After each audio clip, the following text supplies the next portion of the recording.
So we're starting out the second subject with you, which is called as economics. A lot of candidates who pursue the CFA exam, as per the data provided by the CFA Institute itself, more than 95% of the candidates who actually register for the CFA exam have a background on economics. That means they have done this subject previously. Not fully, but a little bit. Some introduction to economics is there for most candidates. Like high school? In high school, in school or in college. And I'm not saying that all candidates have that. A majority of the candidates have that situation. Majority of people have seen economics.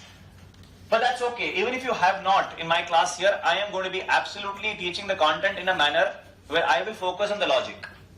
And I explain the concepts in very, very simple, easy ways, so that even if you're not from an economics background, you should hopefully be able to understand the content. The topic of economics is divided into 8 chapters. It's one of the longest subjects in your CFA level 1. And if you look at the 8 chapters and look at your school economics or college economics, probably this would be a content worth 1 year. Chapter 1 talks about supply demand basics, elasticity, about demand supply, substitution effect, income effect, demand curve, economy of scale, diseconomy of scale, point of shutdown. Chapter number 2 talks about firm and market structures, the perfect competition, monopolistic competition, oligopoly, monopoly. Chapter 1 and 2 is all microeconomics. Chapter 3, 4, 5, you could say, chapter 3 or 4 is macroeconomics, where you talk about GDP, interest rates, inflation, business cycles. Chapter 5 is on monetary and fiscal policy, about central bank and the government and how they can influence the economy. Chapter number 6 is a new chapter that's been added to 2023 called as geopolitics, because the point is that we today survive in a world where simple macroeconomics is not important. The war between Russia and Ukraine has a significant influence on us, and all the treaties and everything that's happening across the world impacts us significantly, so we should understand the geopolitics. Chapter 7 talks about trade and capital flows, talks about how countries trade, what do they export, what do they import, how do they remove the barriers of trade, what kind of barriers could they build up. And chapter 8 talks about the currency exchange rates, rupee to the dollar or any other currency, how do you understand them, how do you read them, and what makes them go up and down to some extent. Our focus in class today, we just have about an hour left of the class today. Our focus will be today on the first chapter, on chapter 1, on topics of demand supply. Basics microeconomics is what we start with. The first thing I want to talk about is the concept of demand. What do you mean by demand? Demand refers to the quantity that somebody is willing and able to buy.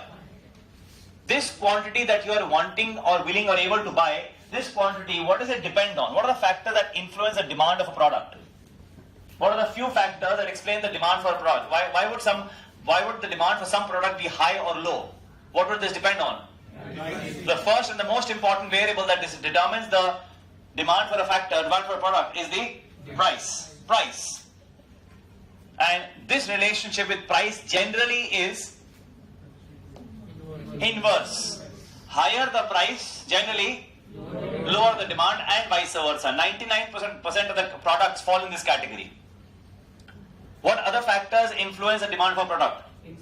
Your income, your affordability to pay for it. Price of other goods. The other goods could be complementary or substitute goods. Complementary products refer to products that you consume together. Tea and sugar, okay? Petrol and car. Pencil and rubber. Nice, you know the examples. Good. Substitutes. Tea, coffee. Good one. Pen and pencil. Fair enough. Pepsi, Coca-Cola. Yes? These are substitutes. Any other factor that determines the demand for product? Taste and preferences. So ultimately you talked about 4 factors that influence the demand for a product, which are A, price of the product, income, price of others, and preferences. Preferences are slightly harder to quantify than the other three. So if I try and quantify this relationship in a hypothetical relationship number based, quantity is related to 8.4 minus 0.4 bx plus 0.01 income minus 0.01 p of y. X refers to the same product, y refers to another product. What is important to note here besides the numbers are not that important. What's more important to note is look at the signs. What's the symbol here?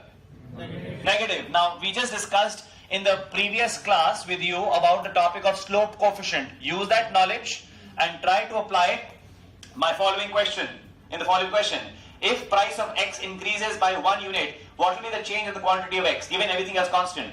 0.4. The decrease in demand will be by 0.4. Very good. This 0.4 represents the impact on quantity X due to the change in price of X by 1. Alright? If income increases by 1, quantity increases or changes by? 0.6. Increases by 0.06. If price increases by 1 of Y, quantity of X decreases by 0.01. Can you tell me whether Y is a substitute or a complementary good? Can you tell me just by looking at the sign of 0.01, can you tell me whether Y is a substitute or a complementary good? Think and answer. Complementary. Because if the price of petrol goes up, the demand for petrol cars go down. That's why the negative sign. Just by looking at the symbol, you can identify that. In this case, the quantity X depends on three factors: price of X, income, and price of Y. When we talk about the demand curve, we only talk about two variables. When we talk about the demand curve, we plot on the x-axis the quantity and the price on the y-axis. So the quantity of X is here and the price of X is here. But in this equation, in this mathematical equation, quantity is the dependent variable and price is one of the independent variables. And there are other independent variables also in the equation. How do I convert this into this graph? Because in this graph, the price is the dependent variable on the y-axis and quantity is the dependent variable and there is no other variable. So how do I convert this equation into this graph here? I will assume income to be, let's say, 50. I will assume price of Y to be, let's say, 20. I'm putting the numbers and I get this equation, quantity of X equal to this one. Put the numbers and I get this equation here. Can this equation represent this graph? No. No. Can this equation represent in this graph? The answer is no. Why? Because quantity is the dependent and price is the independent variable here. In order to graph the equation where price is the dependent variable and quantity is the independent variable, you have to bring the price to the left side. Do the algebra. You can do that algebra. That's class 5, 6, 7 algebra. Bring the price to the left, quantity to the right. Do the algebra and you get price of X equal to 28 minus 2.5 QX. What is the intercept? What is the intercept? 28. What is the change in price when quantity changes by 1? Slope coefficient. The slope of this equation, slope of this line is minus 2.5. So, can I write delta P upon delta Q will be minus 2.5. Alright? So that's the concept of a demand curve. To plot the demand curve, you have to reverse the position and bring the price to the left and quantity to the right hand side.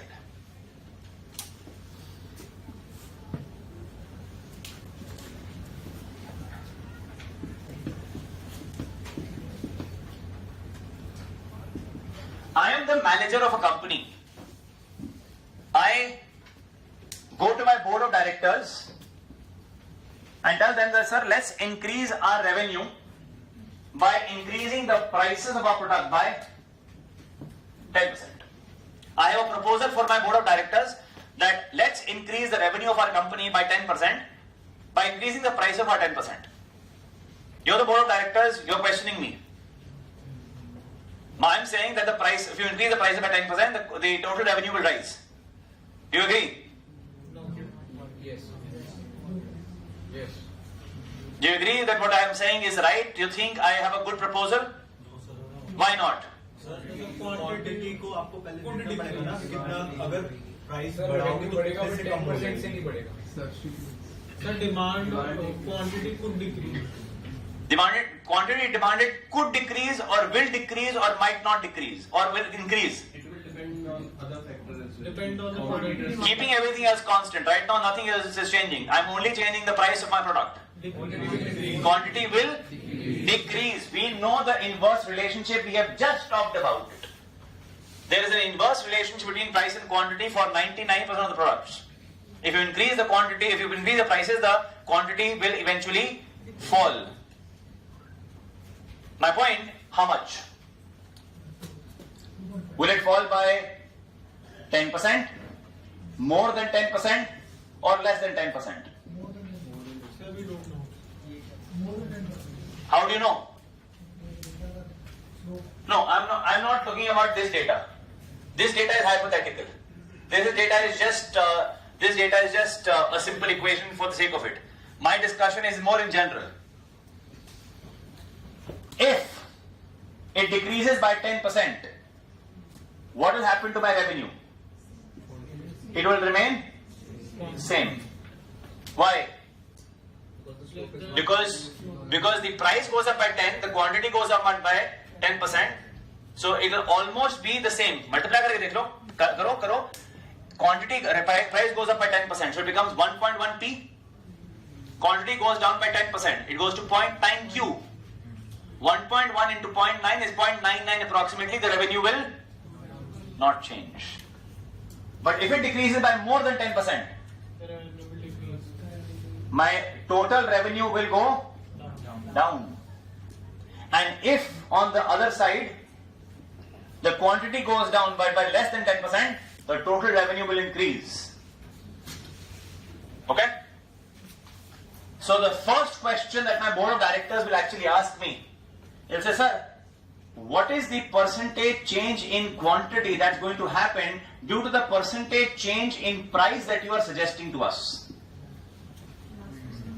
You know the concept. Because ultimately, if you can understand this concept, you will be able to understand what will be the impact on the total revenue. So what is elasticity? What is elasticity?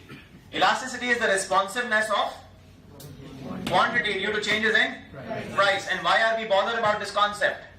Because by looking at this concept, we can judge what will happen to the total revenue of my business when I change the prices. Should I increase my prices? Should I not increase my prices? This completely depends on the elasticity of a product. What factors influence the elasticity of the product?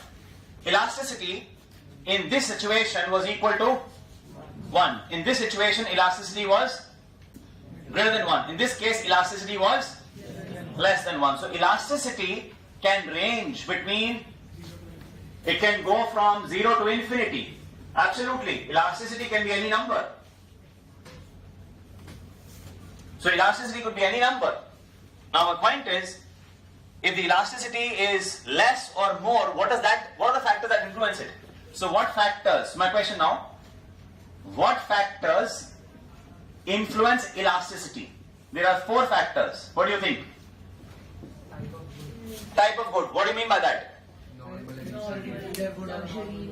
No. The definition of normal, inferior or luxury is never to do with respect to price. We are talking about here the concept of price elasticity. Something is expensive, something is cheap. Something is worth 5,000 rupees or 5 rupees. That doesn't make it to be as a luxury or a necessity or inferior. For example, there is let's say I have sugar. I have a problem of where I have to take an insulin injection, and that injection costs me 10,000 rupees. Is that a luxury? No. The price of a product does not tell me about the nature of the product in terms of it being luxury, necessity or inferior. So that's the first one very important lesson to be learned here. That depends on income. We'll come to that in a minute. When you said type of good, you can say whether the product is a discretionary or non-discretionary. Is it a need or a desire or a want? If it's a need, if it's something that you cannot choose, you have to do it. For example, okay, thought you know, but can you think of more examples? Something that is a need you can't do without. Water, food, electricity. Internet. You can't do without that for more than 5 minutes. 5 minutes too much. If I give you 15 seconds, before you know it, your phone is up. Right? So, can you do without internet today? It's like a need. It's like a dire need. You can't do without it. The kind of elasticity of that is inelastic. Can't do without. Yes. So the point here is the demand for the product a discretionary demand or non-discretionary? Discretionary means मैं choice कर रहा हूं, मेरे को मिल जाए ठीक है, नहीं मिल जाए कोई बात नहीं, ये मेरा choice है. Non-discretionary ऑप्शन नहीं है, चॉइस नहीं मेरे पास, करना पड़ेगा. अगर नॉन डिस्क्रिशनरी प्रोडक्ट है तो इलास्टिसिटी कम, जीरो नहीं कम, 1 से कम. कितना कम वो उसके लेवल ऑफ नीड पे डिपेंड करता है. और डिस्क्रिशनरी, फॉर एग्जाम्पल आपने कहा खाना खाना, 5 स्टार में खाना खाना, डिस्क्रिशनरी राइट, मन किया गए तो नहीं गए, but it's not a necessity. अरे 5 स्टार में जाना पड़ेगा आज, नहीं तो, है ना, मतलब it's not like that man. So discretionary demand है. So discretionary versus non discretionary. Discretionary demand मतलब it's a choice that you are making. Non discretionary, it's a need, it's a necessity you can't do without. You know which is the most profitable company in this country? And they sell a product which the consumers cannot do without. You're right? ITC. It sells cigarettes and consumers. Cigarette पहले discretionary होती है, फिर non discretionary. पहले तो choice होती है, but एक बार choice कर ली फिर नहीं चॉइस होती. ये तो पॉइंट है. तो एक बार चूज करना होता है, बस एक बार चूज कर लिया, फिर तो यहाँ पे आ गया कैटेगरी. अब वो बढ़ाया जाए नाम, वो कहता है कोई बात नहीं. Yes, that's where it falls, and that's why it's the most profitable, the highest cash rich company in the country. कहते हैं इतना कैश आ गया, अब क्या करूं, चलो होटल खोलते हैं, चलो आटा बनाते हैं, चलो किताबें प्रिंट करते हैं. यस, क्योंकि इतना कैश आ गया, पता नहीं करना क्या उसके साथ. ऑनेस्टली स्पीकिंग, यस, वो अलग बात है. That's a different point. That's a different point. नहीं, supply demand, that's उसकी बात भी करेंगे हम लोग एक टाइम पर. So discretionary versus non-discretionary. First point. Second point. Any other factor that influences the elasticity of demand for a product? Substitutes. Very good. The number of substitutes. Elasticity is like, I call it as flexibility. Flexibility of the consumer. Do you have flexibility? Can you change? Can you move around? As a customer, if you have lots of flexibility, substitutes बहुत सारे पड़े हुए आपको. अगर कोई बात नहीं, इसका प्राइस बढ़ गया, चलो यहाँ चलते हैं. अगर choices नहीं है तो elasticity कम हो गई. Choices हैं तो elasticity बढ़ गई. Any other factor that increases or any other factor which is impacting the elasticity of product? The proportion of income. Proportion of income being spent on the product. नहीं, complementary की बात नहीं हो रही, वो हो गया नेचर. आप नहीं समझते बात. मैं बात कर रहा हूं price of x and quantity of x के रिलेशनशिप की. यहां पर कोई और फैक्टर नहीं आ रहा है, यहां पर सिर्फ इनके. तो अब बात हो रही है प्रपोर्शन ऑफ इनकम. अगर मैं बोलूं कि एक मैच बॉक्स का दाम 1 रुपए से 2 रुपए हो गया है, विल इट मेक हेडलाइंस? क्यों? मतलब 100% बढ़ गया भाई. Because this is not going to impact your budget too much. Because the proportion of your income being spent on a matchbox is insignificant. But मैं बोलूं गाड़ी का दाम 10% बढ़ गया. अगर गाड़ियों का दाम 10% बढ़ जाए तो कल हेडलाइन वही होगी. प्याज के दाम से हो जाती है. हाँ जी, प्याज का दाम बढ़ जाए तो क्यों? यस, नॉन डिस्क्रिशनरी भी आ गया, right. Non discretionary and proportion of income भी, राइट. बिकॉज खासकर जो गरीब लोग हैं वो प्याज खा रहा है और उसके प्रोपोर्शन ऑफ इनकम का कंपोनेंट ज्यादा है. Getting my point? That's why That's the case. That's why it makes headlines. Sir हाँ जी. आपने गाड़ी की बात करी कि उसका 10% बढ़ेगा तो हेडलाइंस बन जाएंगे. Because उसमें क्यों होगा? Because proportion of income बहुत ज्यादा है. So impact ज्यादा आएगा. Flexibility आपके पास है. There's a desire है.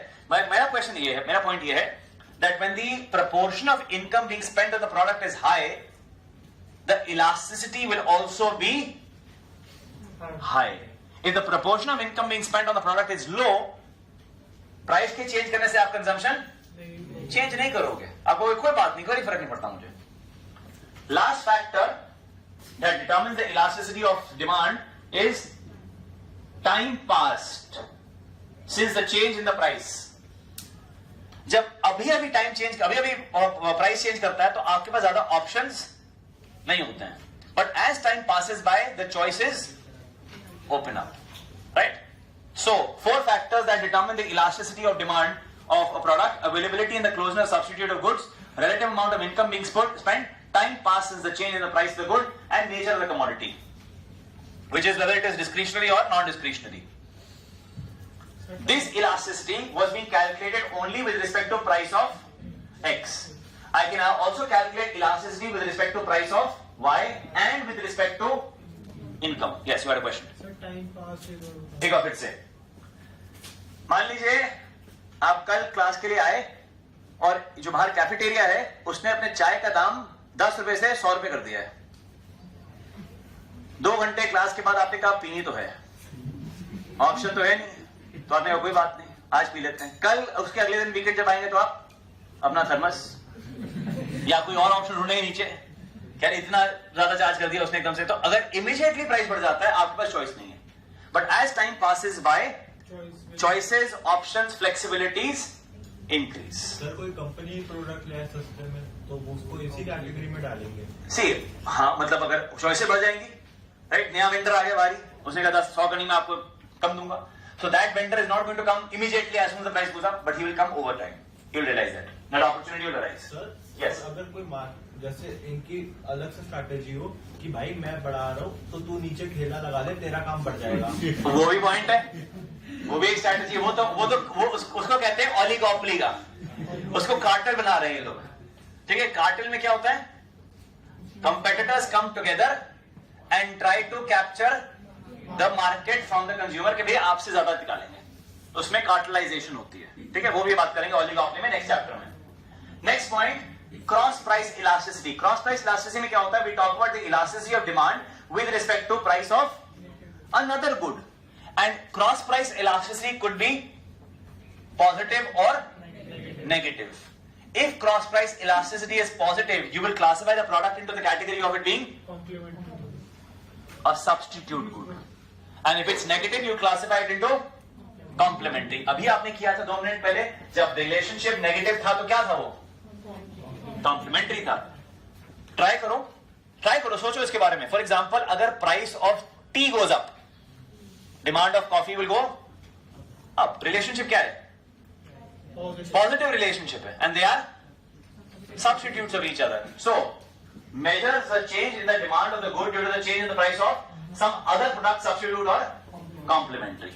All right. So cross price elasticity if positive, the product is a substitute. Cross price elasticity if is negative, you classify it as complementary.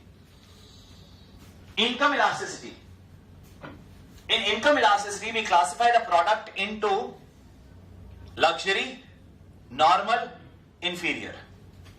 Can you think of any example of inferior products? The concept of inferiority totally depends on the nature of income. For somebody, inferior might be, it may be inferior for somebody, it might be luxury for somebody else. Yes? I'll give you an example. One example that comes to my mind when I think about the product being luxury, inferior or a normal good, I think about mode of transportation. Different modes of transportation. Think about it. I have very little income. How do I commute in the city? Bus. That's the first set. It's about commuting. How I commute, I don't care. Basically, लटक के जा रहे हैं, but जा रहे हैं. Yes, income increases slightly. Then what do? Bus was inferior. So you now try to consume less it. You reduce the consumption. You move to a public transport like a metro, or you go, if your income is increased, you go to a more private transport. You go to a 3-wheeler, or you buy a 2-wheeler. Yes, as your incomes increase, you buy a 4-wheeler and more 4-wheelers with more buttons and variation and things open up on the side, right? Everything. More income, you want to fly. Yes, Ambani has a helipad on his house. You know that? Yes, he has a helipad. So if he wants to just go somewhere fast, he says, "Okay, bring my chopper. I don't want to go in the traffic." Yes, that's what he does.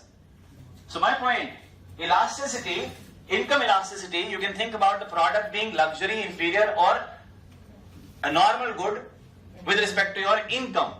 This classification is always with respect to your income and not with respect to your prices. Understand that very clearly. Income elasticity, if it is negative, the product is classified as inferior. Income elasticity, if it is more than 1, it's classified as luxury. If it's between 0 to 1, it's classified as normal good. Okay? Yes. अगर किसी बंदे के पास normal inferior luxury में choice है, जैसे suppose करो यहाँ पे कोई आ रहा है और वो बस से आ रहा है, क्योंकि उधर उसके उधर ना मेट्रो है ना उधर कोई गाड़ी मतलब आ सकते हैं इजीली, सिर्फ मेट्रो की एक रोड है वो आ सकते हैं, सर उसको भी कैटेगरी में डालेंगे. See, in this case, he really doesn't have a choice. Yes, it's a non-discretionary demand.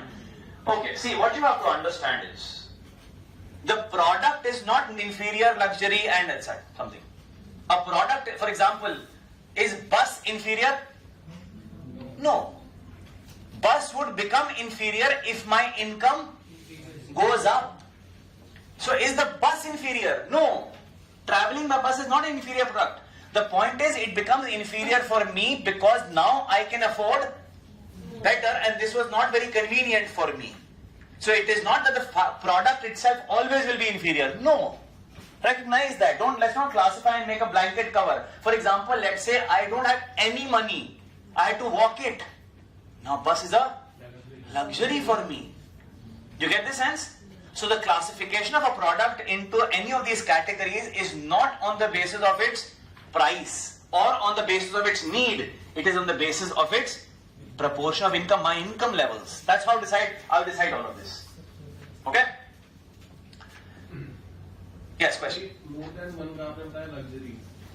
So elasticity, income elasticity, if E is greater than 1, it is luxury. If E is between 0 to 1, if it's between 0 to 1, it is a normal good.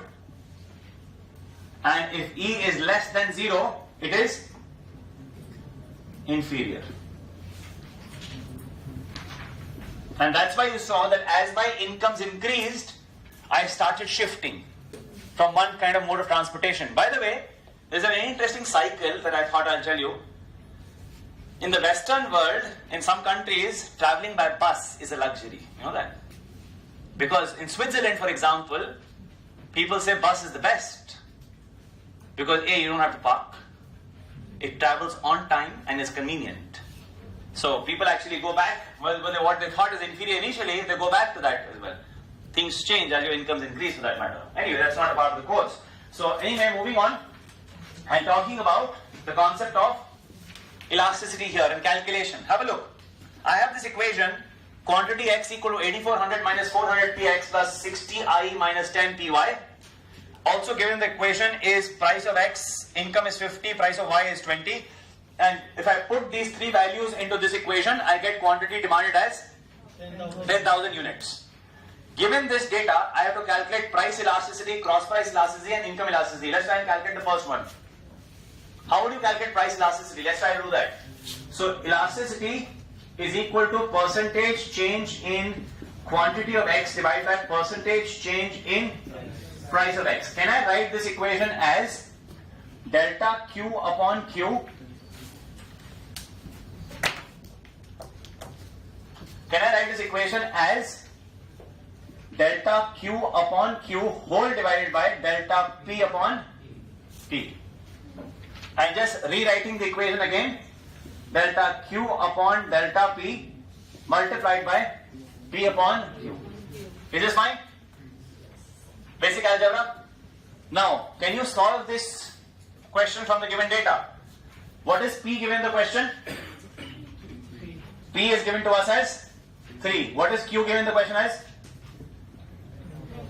10,000. And what is delta Q upon delta P given to us in the question as? How much? No. So only one answer. Very nice. Can you identify that from the equation that's given? Delta Q upon delta P is given in the question right here, minus 400. Because if price changes by 1 unit, how much will the quantity change by? Minus 400. So you can calculate that. So the elasticity comes out to be minus 0.12. I don't care about the number. Can you classify the number into the following categories? Is it inelastic or is it elastic? What should this number be classified as? Is this minus 0.12?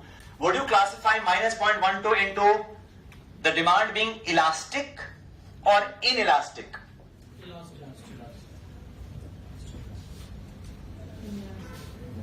How do you judge? Some more than 0 is elastic. The change. Elasticity is always negative. Elasticity of price is always negative. Why? Because the relationship between price and quantity is negative. So it will always be negative. 99.9% this number will be negative. When you told me that this number ranges between 0 to infinity, I agreed with you. Why? Because we ignore the minus sign. We know it will be negative. So it has to be between 0 and minus infinity. Ignore the sign. It will be between 0 and infinity. Just look at the number 0.12. Classify this demand elasticity into inelastic or elastic now. If E is greater than 1 or E is less than 1. If E is greater than 1. Elastic. If E is less than 1. Elastic. And we are talking about the absolute value of E. Understand the logic. Don't rectify, don't mug it up. If prices were to change by 10%, how much will the quantity decrease by? What is the interpretation of this number? If quantity was to, if prices were to increase by 10%, how much will the quantity change by? 1.2%. It is 1.2%. It is not 12%. Okay, let me make it easier for you. If prices increase by 1%, how much will quantity change by? 0.12%. How much is the quantity changing? Is it changing by more than the prices or less than the prices? Less. That's why it is called inelastic. What do you mean by inelastic? That is not moving. Is this pen that I have, is it elastic, inelastic? Inelastic. I'm applying all my pressure, it's not moving. Right? But if I had it's called elastic only. If I had a rubber band, yes, if I had a rubber band, I would pull it. It will easily pull. The amount of pressure that I'm applying is only 10%, but the amount of it extends is more. That's elastic. So here, what is the stimulus? What is that I'm changing? I'm changing the prices by 10%, and the quantity changing only by 1.2%. If the prices change by 1%, the quantity changes only by 0.12%. So therefore, the quantity in this case is inelastic. Hear that? Alright. Second one, elasticity of income, calculated in the second question, is 0.3. Can you classify this into normal, luxury, inferior? What category would you classify here? Because this number has been calculated with respect to income. Normal, because this number ranges between 0 and 1. Had it been more than 1, had it been 1.3. Luxury had been minus 1.2. Inferior. This elasticity has been calculated with respect to price of Y. It's coming out to be minus 0.02. How do you classify this product? Complementary, substitute? Complementary. It's not enough for you to know how to calculate the number. You should also know how to classify the number into these categories. In this case, to classify the product into elastic or inelastic. In this case, classify the product into inferior, luxury, normal. In this case, to classify the product into complementary and substitute. Perfect.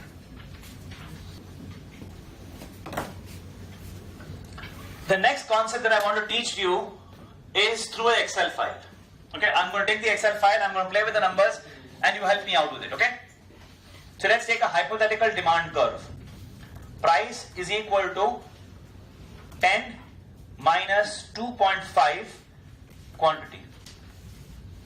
Okay? Hypothetical demand curve. This is fine. Is this an okay demand curve? Is this a correct way of looking at demand curve? Price equal to 10 minus 2.5 Q? Why not? What's the problem in this equation? Generally, a relationship between price and quantity is inverse. It has an inverse relationship. And the demand curve, where the price is on the left, quantity is on the right hand side. So I don't see a problem. It seems like a proper demand curve. So now what I'm going to do is, I'm going to plug in quantity and I'm going to compute the prices. Okay? So let's put various quantities. 0, 1, 2, 3, 4, 5, 6, 7, 8, 9, 10. Okay? Given this, I'll calculate the price. Let's see how much it will come out to be. This 0 multiplied by 2.5. 1 second. So this should be equal to 10 minus 2.5 into this number. Is that fine? Yes? Now I will link up the cells and I get this data here. Maybe I can change because this is too small a data set, I want to increase this a little more. Let's change this not 10. Let's make this as 50, okay? I want the data to be a little bit more. 1 second. Oh, okay. So let me now build the relationship. Okay, fair enough. This is a nice one. So I'm just going to drag this down and just make the relationship a little longer so that we can have more data to play with. Okay. Because why did I do all of this? Why did I increase the data set? Is because I wanted a longer data set. And why did I remove the negative part here? Because prices cannot be negative, right? The prices cannot be negative. Now, first thing I'm going to do is I'm going to draw the demand curve and see, does it have an inverse relationship? Insert a scatter line. Demand curve is downward sloping? Fair enough? Okay. Alright. Now, Sir, I have a doubt. yes please. जो लंगर लगते हैं, अगर उसका price हम negatively count कर सकते हो? नहीं. हमें तो फ्री की चीज मिल रही है. So the point here is that in that situation, you're not having to pay a price, but somebody else did. Somebody else is subsidizing you. Right? That's a separate situation because that's not a free market mechanism. In a free market, you will not get anything without free. paying the price. Exactly. So the issue here is that that's a situation where you are getting something which is without a cost. That happens in the market, but that comes in when somebody provides you a subsidy. Alright? A subsidy, either the government does, in this case a religious institution is doing it. Alright? That's not a free market mechanism. Let's talk about the free market ways. My question here is, I want to calculate total revenue. How will I calculate total revenue at different levels of quantity and different levels of prices? What should I do? How can I calculate this? I will increase the font size so that you guys can see it at the back. How will I calculate total revenue here? Price and quantity multiplied. Let's do that. Can you predict what kind of a diagram would this make? It's starting at 0. It's increasing. Somewhere it increases to the maximum around 247 and then goes back to 0. It's not. Yes, it will be like this. Yes, it will be like a U-shaped curve. It's like a inverted U shape. Yes, let's draw the shape. Let's draw the diagram. Let's draw the diagram. Insert a scatter plot like here. You get a U-shaped diagram. You get a U-shaped diagram. Okay? Let's calculate something called as MR. You know what is MR? Marginal revenue. What is marginal revenue? It is the marginal revenue is the change in total revenue due to change in price or quantity? Quantity. As you change 1 unit quantity, what will be the change in the total revenue of the firm? Let's calculate, okay? So this is change in revenue. This minus this is the change in revenue divided by the change in quantity. This upon this. Is that okay? 47.5, and we decrease, we now go to all the entire thing, I'll link it up, think of the cells. This is how it goes. Okay? I want to now look at this data here. MR curve is at 47.5, goes to 42, 37, 32, 27, etc. dot dot dot dot. It hits, it's almost around 0, between 10.5 you could say. Between 10.5 it hits 0 and then becomes negative. And then goes to literally all the negative point at the bottom. Okay? What is in this entire demand curve from 0 to 20, can I say 10.5 would be somewhere at the midpoint of the demand curve? Yes. Is that a fair point? Yes. Would 10.5 be the midpoint of the demand curve? Yes, it is. It is the midpoint of the demand curve because the entire demand curve goes from the quantity being 0 to 20. So if you look at the entire data, the demand curve is going from 0 to 20. So the midpoint of the demand curve would be 10.5, and at 10.5, the MR curve is hitting the 0 point. Can I say the following? Can I say the following? That the slope of the marginal revenue curve, because they are starting at the same point, by the way, they are starting at the same point. Can I say that the slope of the demand curve and the MR curve is related to each other? Because when demand curve hits the midpoint, MR curve hits 0. Let me explain. This is the demand curve, this is the MR curve. Okay? This is demand curve, this is MR curve. They are starting at the same point, if you see, 47.5. Literally. दोनों same point में start कर रहे हैं. ये गिर के 0 पे आया, और जब तक ये जैसे डिमांड कर्व 0 पे आ गया, वो 0 पे हिट हो रहा है करीब 20 पे. ये हिट कर रहा है 0 पे अराउंड 10.5 पे. या ऐसा सोचो कि जब तक ये मिड पॉइंट पे आया, ये 0 पे हिट कर गया था. तो MR कर्व की slope is twice that of the demand curve. Okay? अब ये चीज हम लोग पढ़ेंगे यहां पर.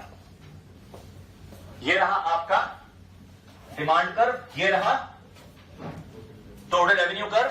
MR कर्व ड्रॉ नहीं किया, बट अगर MR कर्व ड्रॉ करते तो यहां से स्टार्ट करता और यहां पे इंटरसेक्ट करता एक्स एक्सिस को. So this would have been the diagrams. If I draw it, if I draw the two diagrams in this manner, if this is the demand curve and if this is the total revenue curve, this would have been the MR curve.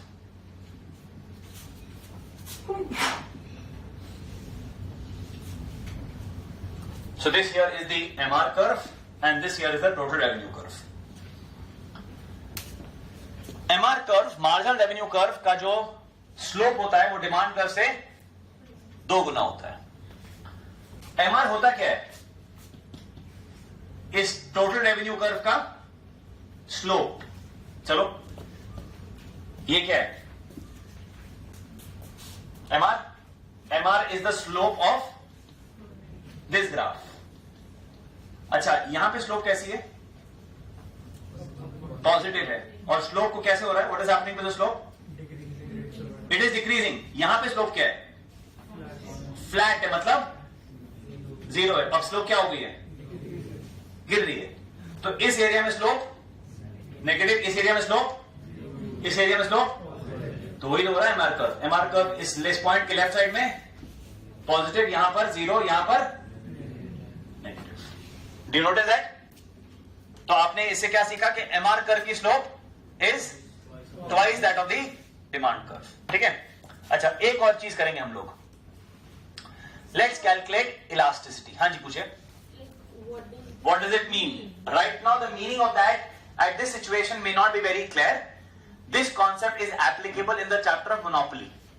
So right now, I haven't explained what is the implication of this. इसका implication अगर मैं आपको बता दूं monopoly में क्या होता है.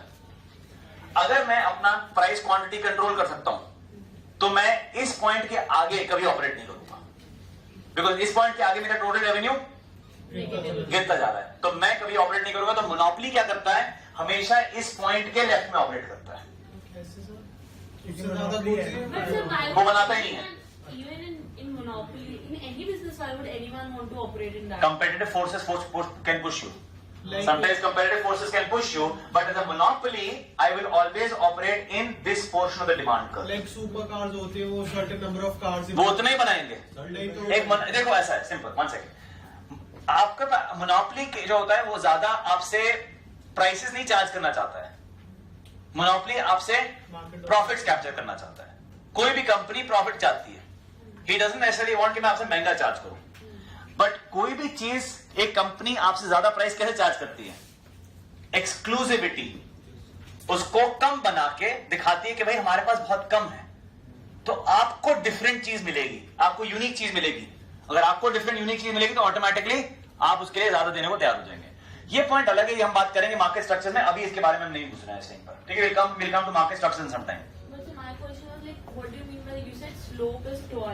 करेक्ट, स्लोप इज ट्वाइस, इसका मतलब क्या है? चलो ये पॉइंट बात करते हैं। दोनों का स्टार्टिंग पॉइंट सेम है। जब तक ये अपने मिड पॉइंट पे पहुंचा, ये यहां से गिर के 0 पे पहुंच गया था, है ना? स्पीड डबल है, इसकी स्पीड डबल है। दोनों ने सेम पॉइंट से स्टार्ट किया, दोनों गिर रहे हैं, बट जब तक ये मिड पॉइंट पे पहुंचा, ये गिर चुका था, जमीन पे हिट कर रहा था, तो इसके गिरने की रफ्तार इसके मुकाबले में क्या है? डबल है। ये मैं कह रहा हूं। मार्जिनल रेवेन्यू इंडिकेट क्या करता है? मार्जिनल रेवेन्यू क्या इंडिकेट करता है कि मेरे कंपनी का रेवेन्यू कैसे चेंज कर रहा है, जैसे जैसे मैं एक एक्स्ट्रा यूनिट बेचता हूं तो। दैट्स व्हाट इट मींस, ठीक है? Next, I want to calculate the elasticity of demand at every separate single point. तो इलास्टिसिटी कैसे कैलकुलेट होती है? क्या क्या चाहिए डेटा मुझे? Percentage change in quantity and दूसरा क्या होता है? Percentage change in price. और उसको फिर डिवाइड करेंगे तो आंसर आ जाएगा। ट्राई करें तो परसेंटेज चेंज क्वांटिटी क्या है? The change in quantity, what is the change in quantity? 1 minus 0 divided by 0। ये तो अनडिफाइंड नंबर आ जाएगा, ठीक है? कोई बात नहीं, आगे तो आएगा नंबर, कैलकुलेट होगा, इसको कैलकुलेट कर लेते हैं आगे। This is the percentage change quantity. Percentage change price क्या है? यही फॉर्मूला यहां पे लगा देते हैं। This is the percentage change price. Is this formula okay? Let's now do it for all the points. तब इसको let's make it with 2 decimal points so that आपको अच्छा लगे दिखने में।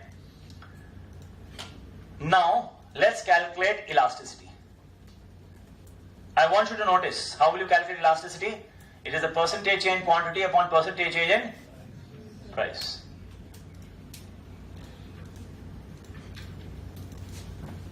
I want you to notice something very interesting that's happening. Question, is elasticity equal on the entire demand curve? No. It's not the same. It's not decreasing or decreasing, it's decreasing. वो तो अलग point पे point है। आपने क्या notice किया? यहां पे क्या थेगा? इस यहां से यहां पे क्या नोटिस किया? Elasticity is more than 1। Mid point पे आके इलास्टिसिटी बिकम्स इक्वल टू, कहां पे 1 गिरे को?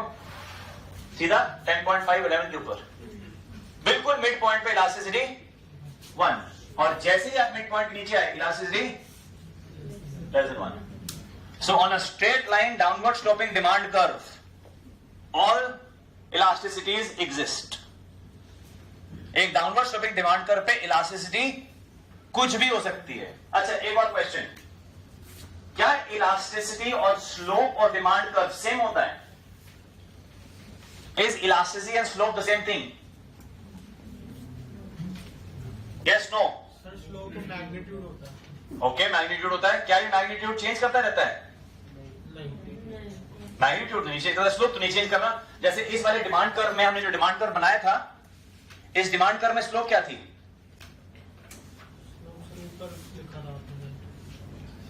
सो इसमें स्लोप कितनी थी? So just a second, that's the thing. So the slope was approximately around -2.5। तो स्लोप तो कांस्टेंट थी, बट क्या चीज इलास्टिसिटी और स्लोप को डिफर करती है? Elasticity is delta Q upon delta P into P upon Q। तो इलास्टिसिटी में आपको ध्यान देने वाली बात यह है कि ये पार्ट कांस्टेंट रहता है। एक स्ट्रेट लाइन डिमांड कर्व में ये पार्ट कांस्टेंट रहता है, बट ये पार्ट कांस्टेंट नहीं रहता है। हर अलग प्राइस पे, हर अलग प्राइस और क्वांटिटी के रिलेशनशिप पे आपकी इलास्टिसिटी अलग आती है। जब आप इस पोर्शन में होते हैं तो इलास्टिसिटी ज्यादा आती है, और जैसे ही आप इस पोर्शन पे आते हैं इलास्टिसिटी कम होती है। इसको, इसका लॉजिक समझना चाहते हैं? सिंपल सा लॉजिक है, बेस इफेक्ट। बेस इफेक्ट क्या होता है? What is the base effect? अगर नंबर 1 से 2 गया या 10 से 11 गया, दोनों में एब्सोल्यूट चेंज 1 है, बट परसेंटेज चेंज 100% और एक में 100 है और दूसरे में 10%। इसको बेस इफेक्ट कहते हैं। जब नंबर छोटे, बहुत छोटे से बढ़ता है सेम अमाउंट से, तो परसेंटेज इंपैक्ट ज्यादा होता है, बट जब बेस बड़ा हो जाता है तो सेम चेंज छोटा होता है। तो नोटिस करो, आपको दिखाते हैं कि बेस इफेक्ट कैसे इसको इंपैक्ट करता है। So have a look here, ये डिमांड कर्व है आपका, right? This is the demand curve, this is the demand curve. जब आपकी क्वांटिटी यहां से चेंज कर रही है इस एरिया में, let's draw new demand curve, ये रहा मिड पॉइंट। जब क्वांटिटी यहां पे चेंज कर रही है इस एरिया में, this is the quantity, this is the price. When the quantity is changing here, the quantity का बेस जो है बहुत बहुत छोटा है, तो परसेंटेज इन क्वांटिटी बड़ा आएगा। यहां मान लो, चलो यहां से स्टार्ट करते हैं। यहां पे क्वांटिटी कितनी है? 0। जब 0 से नंबर 1 जाएगा तो कितना इंपैक्ट आएगा? बहुत बड़ा इंपैक्ट आएगा। 1 से 2 जाएगा तो इंपैक्ट कम होगा, बट होगा बहुत बड़ा। बट जब यहां से आगे जाता है तो क्वांटिटी का इंपैक्ट जो होता है वो छोटा हो जाता है, बिकॉज वो बेस बड़ा हो जाता है। प्राइस यहां से गिर रहा है, प्राइस का बेस बहुत बड़ा है, बट जैसे ही प्राइस यहां से नीचे हो जाता है तो प्राइस का बेस छोटा हो जाता है। So base effect is the reason why the demand curve has all elasticities on it. In fact, elasticity at this point is infinity. Elasticity at this point is 0. Elasticity at the midpoint of the demand curve is, elasticity here is greater than 1. Elasticity here is less than 1. So on a straight line, downward sloping demand curve, all elasticities exist. Little bit more today. Generally, the relationship between price and quantity is inverse. In rare circumstances, it is possible for the relationship between price and quantity to become positive. And that's what I want to understand. What are the scenarios under which the relationship between price and quantity may become positive? So I'm going to talk about 2 exceptions to the rule of demand. First one. Price of good falls. Quantity of the product generally goes up. Why? When the price of a product falls, the quantity rises because of 2 reasons. A, called as substitution effect and income effect. What is substitution effect? When the price of a product falls, it becomes relatively cheaper to other goods in the market, and because of that the demand of the product goes up. Because the prices fall, the purchasing power of the income, what you can buy with the money, increases. In other words, your real income rises. The ability for you to buy products rises. As your income increases, do you buy more of this good, less of this good, or the same as the previous time? That depends on the nature of the commodity, whether the product is normal, inferior, luxury. We are changing the income, and with income the relationship is classified into the 3 categories of normal, luxury, inferior. If the product was classified as normal and luxury, the quantity demanded would rise, and the net effect would be the quantity would rise. What if the product was classified as inferior? Then the quantity demanded will fall. Because your real income has gone up, you would shift your consumption to a better option available. That's the point. Now, the prices went down, substitution effect caused that quantity to rise. Income effect, if the product was luxury normal, the quantity went up. The net effect is the sum. add these two, you get the net effect, which is the quantity goes up. But what if it was an inferior good and the quantity went down? The substitution effect is causing the demand to go up. Now what will be the net effect? I don't know. It depends. If the substitution effect is stronger than the income effect, then the quantity would tend to rise. But if the scenario arises where the substitution effect is weaker than the income effect, the quantity will fall. And the quantity falls, the relationship between the price and quantity becomes direct and positive. So it is possible for inferior goods that as prices change, the quantity demanded changes in the same direction. There are very few examples of this situation in the world, but this situation has a name, this product has a name called as Giffen goods. What is important about Giffen goods is that Giffen goods must be inferior, highly inferior. These goods, their inferiority should be so much that when their price falls, people should stop consuming it and shift their consumption to something better that they were valuing. They are buying this right now because they cannot afford anything to buy and they are using this as no other choice. Sir, I have a doubt. अगर recession चल रहा है और साथ में inflation भी बहुत ज्यादा बढ़ रहा है, इनकम हमारी बढ़ नहीं रही और प्राइसेस बढ़ रहे हैं, स्टैगफ्लेशन, तो सर हम फिर इंफीरियर गुड्स की तरफ आते रहेंगे, आ जाएंगे और जब चेंज होल्ड का सिचुएशन आप भाग जाएंगे वहां से. Right, that's the point.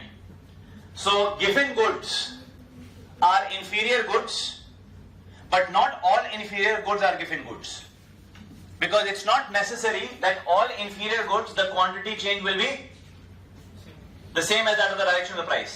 It's only in a rare circumstance where the income effect is stronger than the substitution effect does the relation between price and quantity become direct. इसमें ये ज्वार बाजरा का example आ जाएगा. You can talk about jowar bajra or see, I have tried to read this topic from many texts and mostly they point out toward one example. And the example of Giffen goods is basically they talk about a case that they noticed in, right after the French Revolution, during the French famine that had happened.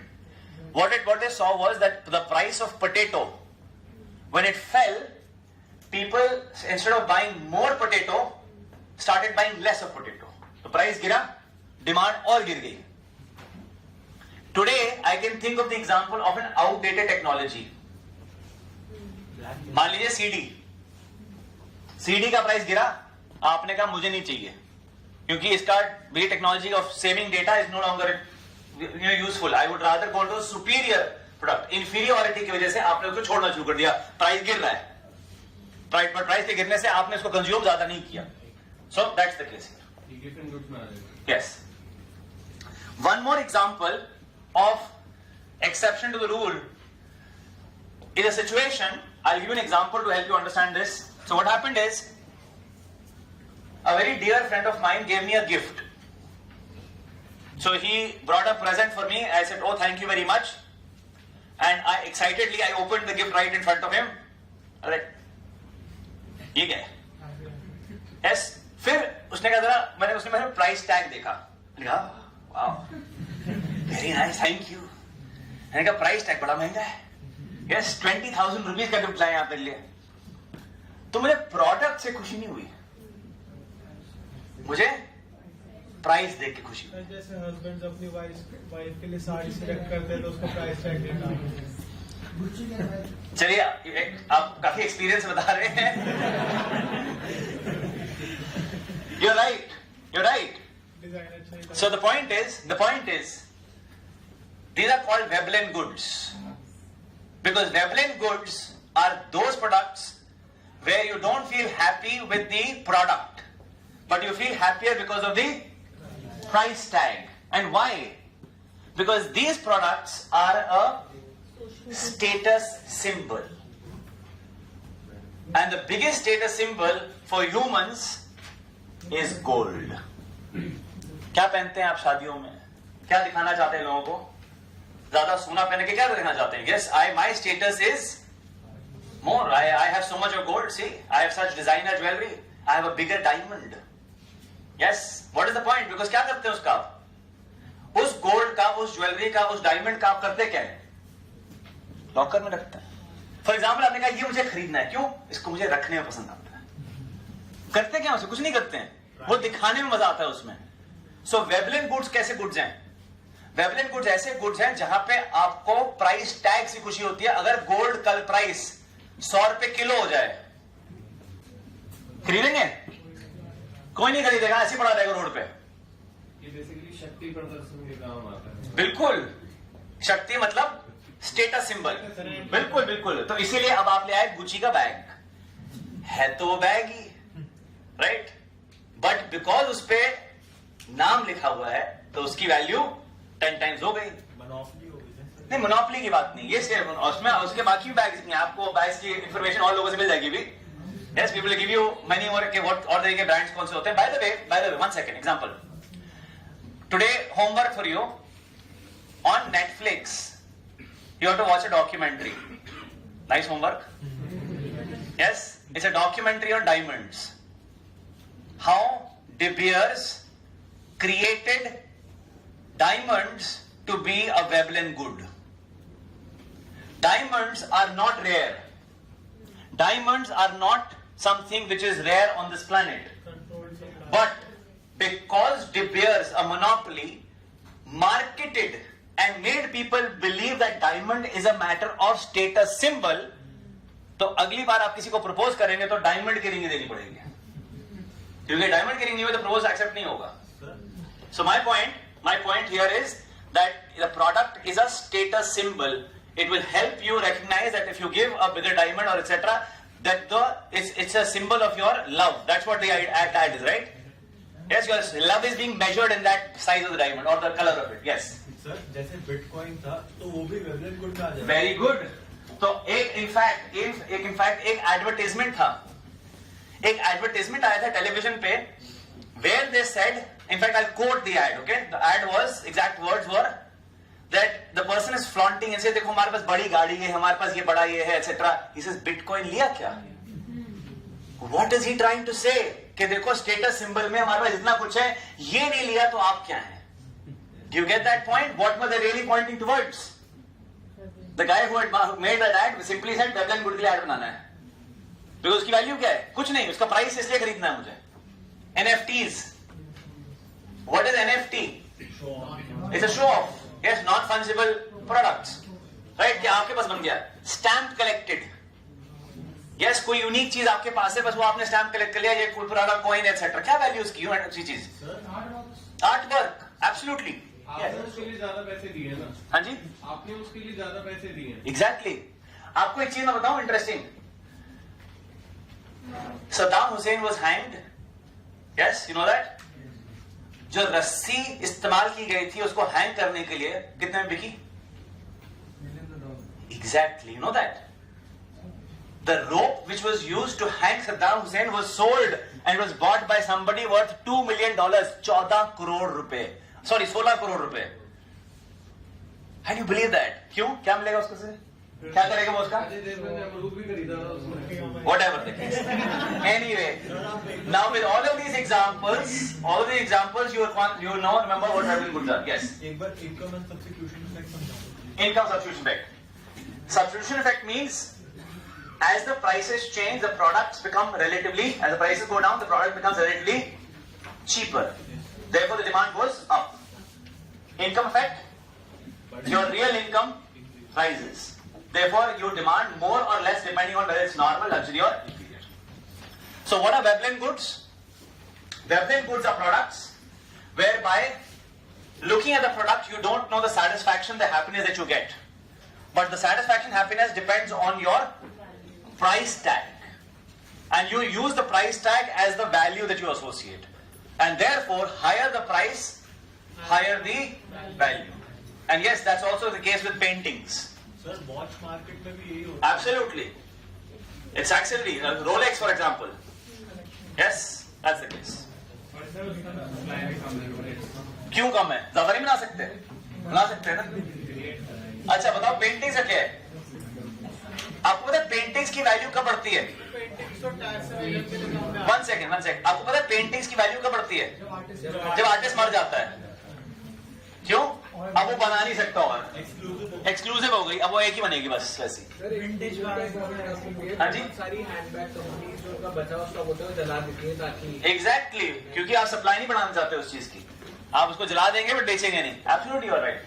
These are Veblen goods. So Veblen goods, in these goods, the price is used by the consumer to signal the consumer status in the society. Biggest examples being gold, diamonds, literally purchased by every single household of the country or the world for that matter.